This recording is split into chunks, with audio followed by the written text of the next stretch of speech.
This week's video is going over contingencies and loopholes and what they all mean. So stay tuned.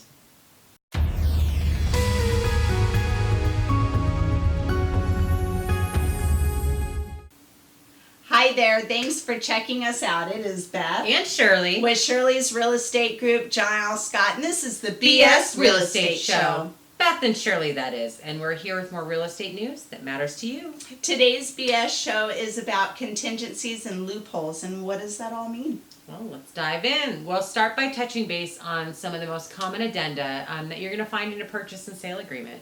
If you're buying or selling a single-family residence, you're going to see a Form 21. And if you're buying a condo, you're going to see a Form 28. Or you should.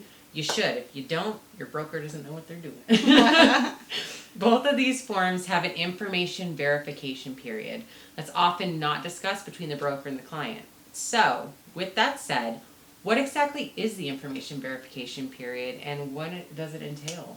The information verification period is a 10-day period from mutual acceptance that the buyer has to review all of the information provided by the seller and the listing office about the property. This clause automatically satisfies itself after the 10 days, but if the buyer provides notice of any material and accurate information, they're able to terminate the contract. Just be done? Yep. All right, so that's good to know. So if you're selling your home, keep that in mind and make sure that the information you're providing is correct to the best of your knowledge. Next, let's chat a little bit about the 22A. I know we could chat a lot about this form, but we don't have time for that, so we're going to touch on a few.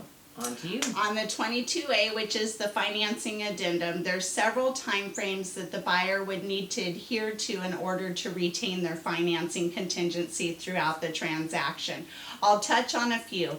First would be timely loan application. It's crucial. If the buyer fails to comply, it would be an automatic waiver of their financing contingency. Second is the selling agent. If they present you with a 22AL, which is a request for loan information, they need to deliver a 22AP, which is the lender's response to the information request within 3 days. So basically, the 22AL and 22AP process provides the listing broker and the seller with the date that the loan application was made, and what documentation has been provided so far. Correct. If the buyer fails to give the seller a completed 22AP within the specified time frame, the seller has the option to give the buyer notice of termination. There's a lot more to go into with this clause. Yeah, we'll keep it short for now and jump into number 3. Sounds like a plan. Number 3 that we're going to briefly touch on with the 22A is notice of low appraisal. There are several times the market value supersedes appraised value. If those terms don't ring a bell, then you need to watch last week's video. So if this is the case, it means the purchase price on the contract exceeds the value that the appraiser has given the home after reviewing comparables. So basically, the bank is only going to provide financing up to the appraised value. And so if that's the case, what's the next step? There's a low appraisal provision in the 22A that protects the buyer's earnest money in the event this happens. There are a few options on how to proceed at this point. We could send a 22AN, which is an official notice of low appraisal. We could bring extra money to the table at closing, or we could renegotiate the price.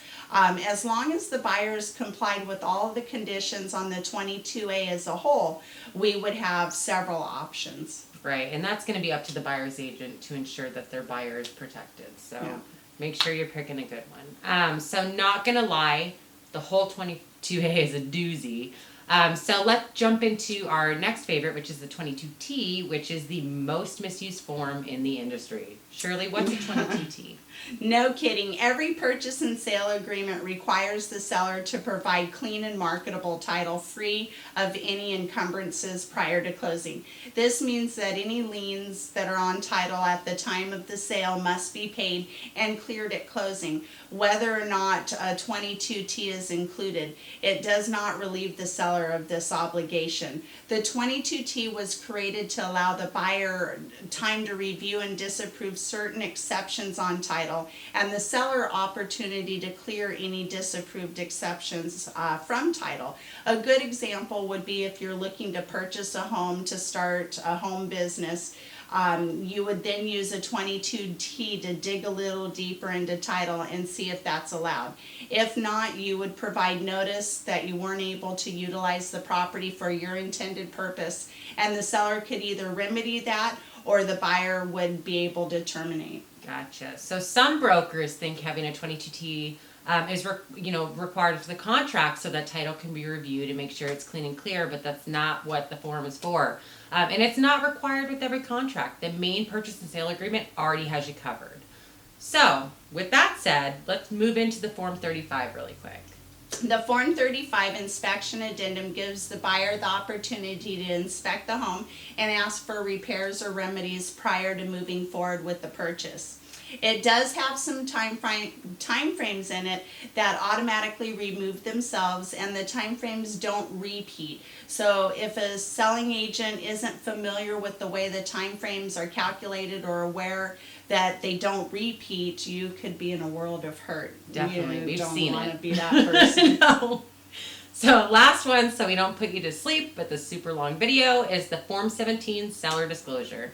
This one is required in Washington State to be provided by the seller disclosing information they know about the home. While the questions are fairly easy to answer, about 50% of the time it's not filled out correctly. Every question must be answered, even if it's NA or don't know.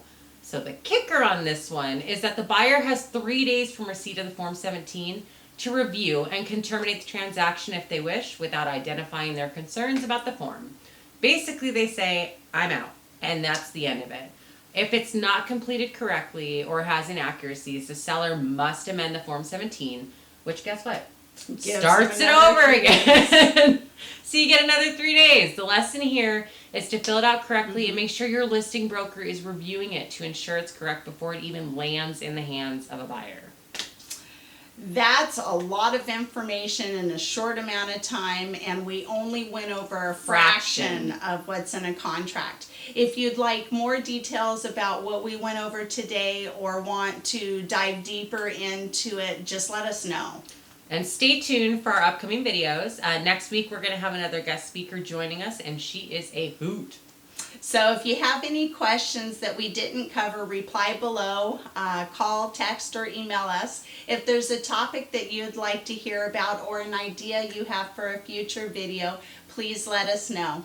If you like the content we're putting out, don't forget to smash the subscribe button and turn on the little bell icon notification. That way you get our future videos. Well, that is a wrap. What a bunch of BS. See you next Tuesday.